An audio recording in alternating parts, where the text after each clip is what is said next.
P low थोड़ा पानी P low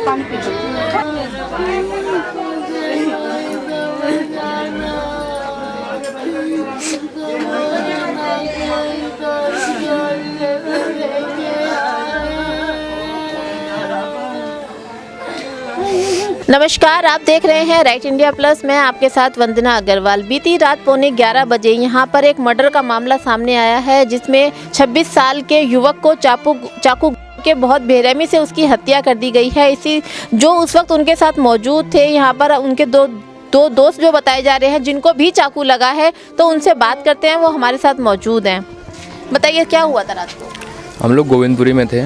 वहाँ पे मैं, जोशिम, ब्रिजेश, एक फ्रेंड और था, तो हम सब लोग वहाँ पे इकट्ठा हुए। वहाँ से ये हुआ कि एक फ्रेंड ने बोला मैं कपड़े लेके आता हूँ घर से, मॉर्निंग में यहीं से जॉब पे चला जाऊँगा। हमने बोला ठीक है तू चला जाइए, जा कपड़े लिया घर से।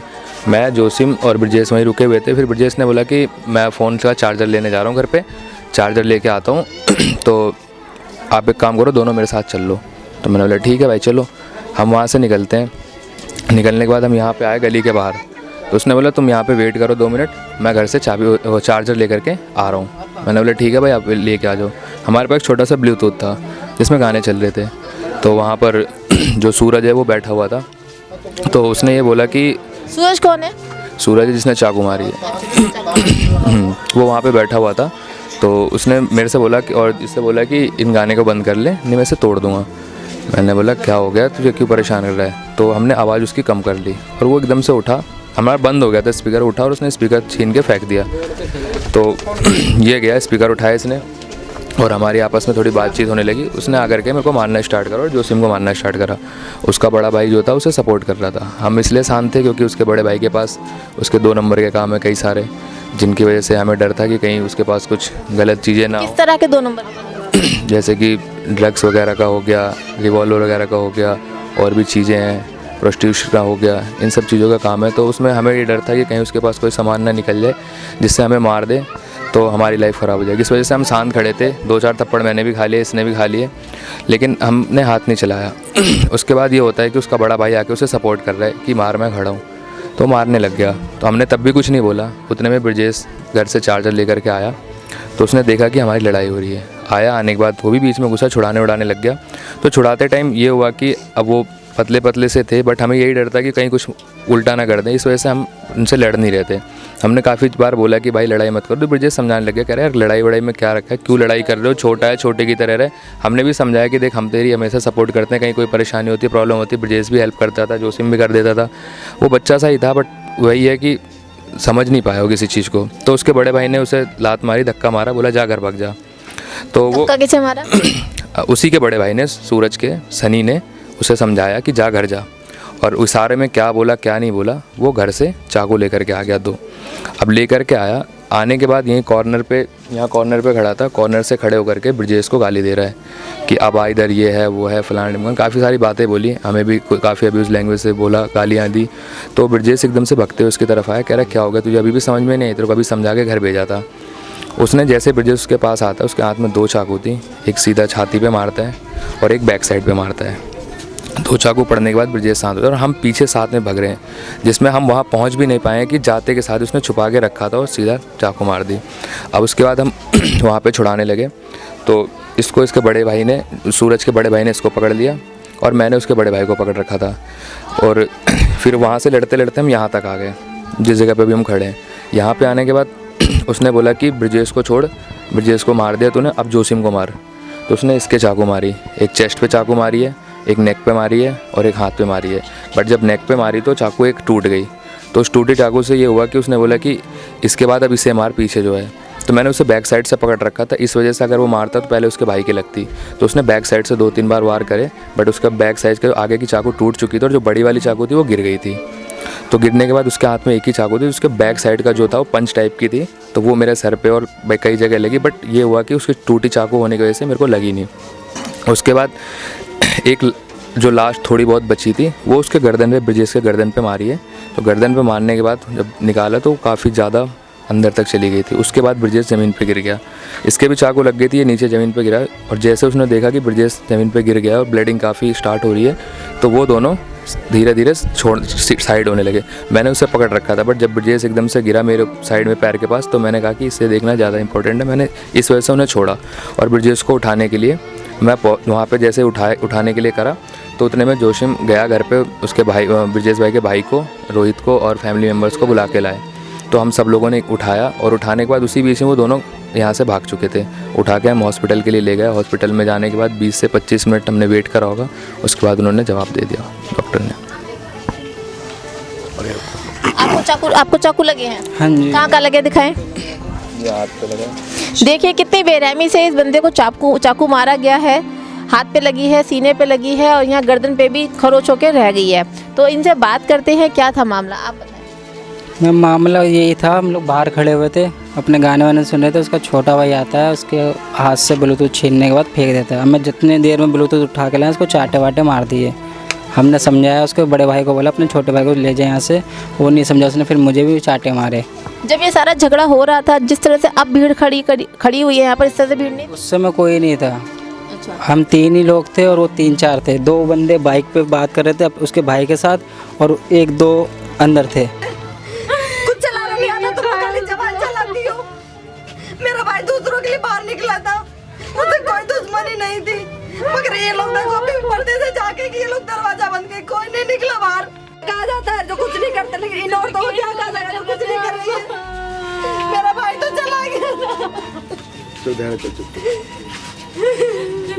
कल को इनके बच्चे कैसे जाएंगे देखना। आपको कब खबर लगी इस मामले की, बताएंगे?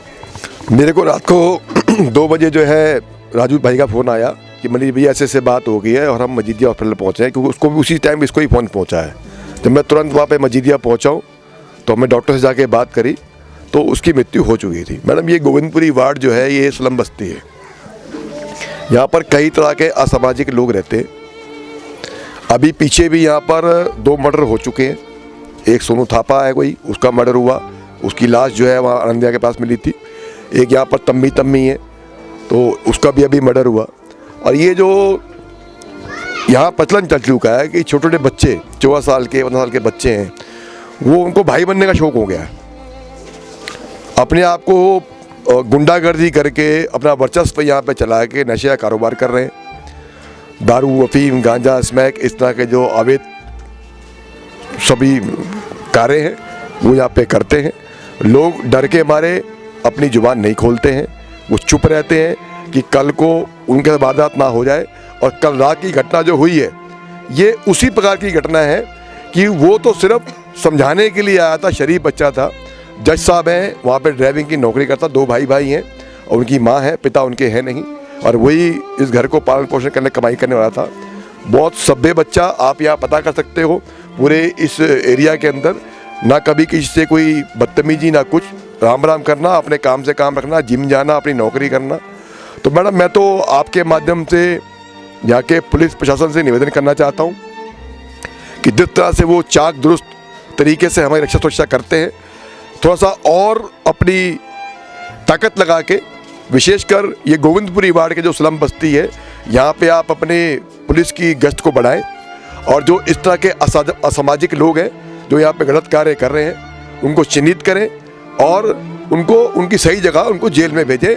और जिस तरह पैरोल में छूट के वहाँ से आ जाते हैं, उनको पैरोल भी ना मिले तो पुख्ता इंतजाम करके उनको भेजें। अगर वहाँ से पैरोल ना मिली होती, जो मर्डर केस में गया हुआ लड़का, अगर पैरोल ना मिली होती और यहाँ आके वो फिर से दोबारा से गलत काम नहीं कर रहा होता, लोगों की शय ना होती, तो आज ये जो बच्चा आज इसकी मृत्यु हुई है ये हत्या ना। जिनका मर्डर हुआ है उनकी बहन हमारे साथ मौजूद है, उनसे बातचीत करते हैं, उनका क्या कहना है।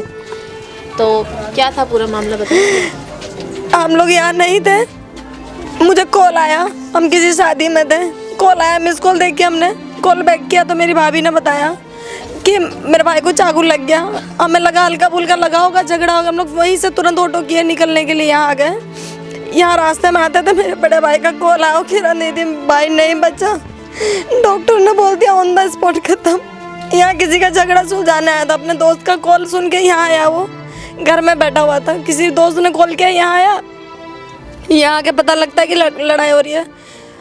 उसको छोड़ के चाकू को उसको ही मारा, बाद में मेरे भाई को मारा। मैंने तो देखा नहीं अब तक अपने भाई को भी। तो इतनी छोटी सी गली है, यहाँ अड़ोसी पड़ोसी भी तो होंगे, किस सारे कोई मरे हुए थे मैडम, कोई पड़ोसी नहीं थे। मेरी भाभी आके, मेरी दीदी आके उठा के अकेले लेके गई रोड पे, सारे मरे हुए थे लोग, सबको जान से मार दो। इनके घर का कोई नहीं था। इनका ये लोग से चुगली करने काम आते सारे गली वाले, खाली चुगली दे दो, दूसरे की बेटियों की चुगली करेंगे बैठ करके सारे। कुछ पर्दे से झांक रही है, कुछ खिड़की से झांक रही है। कल किसी ने शोर भी नहीं मचाया, किसी ने भी नहीं बोला। 3 लड़के थे, मेरा भाई एक, उसके 2 दोस्त थे, 4 ये लोग निकल जाते, ये मरे हुए लोग तो मेरा भाई बच जाता ना। और वो लड़का यही पीछे गली का था। आज इनको मार दें, चले तो 4 साल बंद रही है, फिर एक बात मैं आपको बताऊं, अगर आप लोग इसी तरह से अकेले अकेले रहोगे ना तो सबके साथ ही ऐसा हादसा होने वाला है। आप लोगों को एकजुट होना चाहिए था उस टाइम। तो इस वक्त जहां हम खड़े हैं ये है उस मृतक के घर, उस मृतक का घर जिसका नाम ब्रिजेश बताया जा रहा है। रात को 11:45 बजे जैसा हमने आपको बताया उसके साथ मर्डर कर दिया गया। बहुत शरीफ लड़का था ऐसा बताया जा रहा है, ना किससे दुश्मनी थी, ना कभी कोई किससे झगड़ा होता था। उसका घर में अकेला वो घर चलाने वाला लड़का था। वो बताया जा रहा है कि जहाँ पर उसका मर्डर हुआ था बहुत पतली सी संकरी सी गली थी। जिस टाइम ये सारी वारदात हुई उस वक्त डर के मारे घर में से कोई भी बाहर नहीं आया, क्योंकि यहाँ पर अक्सर इस तरह के हादसों को अंजाम दिया जाता है। लोगों को डर रहता है कि अगर वो किसी के मामले में बोलेंगे तो उसको भी मार दिया जाएगा। अभी तक उसकी बॉडी भी यहाँ पर नहीं आई है हॉस्पिटल से, 11 घंटे से ज़्यादा का वक्त हो चुका है। तो चलिए और लोगों से बातचीत करते हैं इस मामले में और उनका क्या कहना है, किसने क्या क्या देखा था उस वक्त। शुरू करो सर। जो मृतक हैं उनसे आपका क्या रिश्ता है? वो मेरा साला था छोटा। और आपका क्या नाम है? राजू सिंह। अच्छा सर, ये बताइए जो पूरी वारदात यहाँ पर हुई है तो पुलिस की क्या कार्रवाई रही? मैम कोई कार्रवाई नहीं पुलिस की हुई है। हम सुबह से यहाँ रात से जगह पड़े हैं। फिलहाल तो मतलब कोई पुलिस वाला यहाँ पे आया ही नहीं है। कोई पुलिस वाला यहाँ पे ना सुबह देखना आया, रात को एक बार आए थे, उसके बाद चले गए। उसके बाद मतलब उन्होंने शक्ल नहीं दिखाई। तो मैं आप लोगों से बस यही दरख्वास्त करता हूँ कि हमें इंसाफ चाहिए। तो आपने पुलिस में FIR लिखवाई है? FIR दर्ज करवा रखी है। बोलते हो रात को पुलिस वाले आए थे, उसके बाद अभी तक कोई पुलिस वाला नहीं आया कि यहाँ पे क्या हो रहा है क्या नहीं हो रहा है। उन्होंने उसके बाद कुछ देखा ही नहीं है।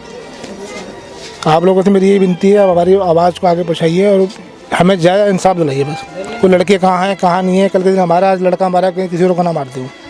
उनको आप किस तरह भैया बंद कराओ और दोबारा उनको बेरे ना छोड़ने दो। कोई लड़ाई पहली बार मेरा साला था, किसी लड़का झगड़ता नहीं था। पूरे आप मोहल्ले में पूछ सकते हो, वो लड़का ऐसा था जहाँ खड़ा हो जाए वहाँ पे 4 लोग हंसते थे उसकी बातों से। वो कभी किसी झगड़ता नहीं था। वो सिर्फ यहाँ पे आया, लड़ाई किसी और की थी, वो छुड़ाने के चक्कर में खुद बेचारा अपनी जानों साथ दो बैठा है। मैं भारती भाटिया मेरा नाम। मैं भारतीय जनता पार्टी का कार्यकर्ता हूँ और आज से नहीं अच्छे पोस्टों में रह चुकी हूँ। मैं बहुत सालों से हूँ, 30-40 सालों से काम कर रही हूँ और नवजीवन कैंप से आना जाना भी है मेरा अच्छी से वगैरह। मैं तो इस नवजीवन कैंप के गली गली में से भी परिचित हूँ और यहाँ के लोग भी अच्छी तरह से मुझे जानते हैं भाले भूते। तो मैं ये कहना चाहती हूँ जो भी इस तरह से बर्दाश्त होते हैं यहाँ पर, तो ये नहीं होना चाहिए। यहाँ के जो प्रशासन है उनको इस चीज़ को ध्यान देना चाहिए। पूरा माहौल आपने देखा किस तरह से सब लोग परेशान हैं, लेकिन अब भीड़ इकट्ठी हो रखी है। जिस टाइम उस बच्चे के साथ ये हादसा हुआ था उस टाइम कोई अपने घर से बाहर निकलकर नहीं आया था। आखिर क्या गलती थी उस बच्चे की? उसने तो सिर्फ कोशिश करी थी कि 2 दोस्तों के बीच में जो झगड़ा हो रहा है उस झगड़े को निपटाने की, लेकिन अपनी ही जान से हाथ धो बैठा। पुलिस प्रशासन की बात करें तो कोई कार्रवाई नहीं हुई है। सिर्फ शाम के टाइम जिस टाइम वारदात हुई थी उस टाइम पुलिस यहाँ पर आई थी। उसके बाद अब 12 घंटे से ज़्यादा हो चुके हैं, लेकिन पुलिस प्रशासन की तरफ से कोई कार्रवाई नहीं की जा रही है। तो देखा जा रहा है कि जिस तरह से यहाँ नवजीवन कैंप में पुलिस की लापरवाही दिख रही है, उसी तरह से यहाँ पर सिर्फ पुलिस की लापरवाही की वजह से यहाँ पर ये कांड होते जा रहे हैं। और ऐसा पहली हत्या का वारदात नहीं है, इससे पहले भी यहाँ पर 2 बार हत्या की वारदात सामने आ चुकी है। तो पुलिस प्रशासन को चाहिए कि अपनी कमान कसे ताकि इस तरह से कोई बच्चा अपने जीवन से हाथ न धोए, कोई परिवार अपना बेटा न खोए। इस वीडियो को लाइक करें, हमारे चैनल को सब्सक्राइब कर बेल आइकन जरूर प्रेस करें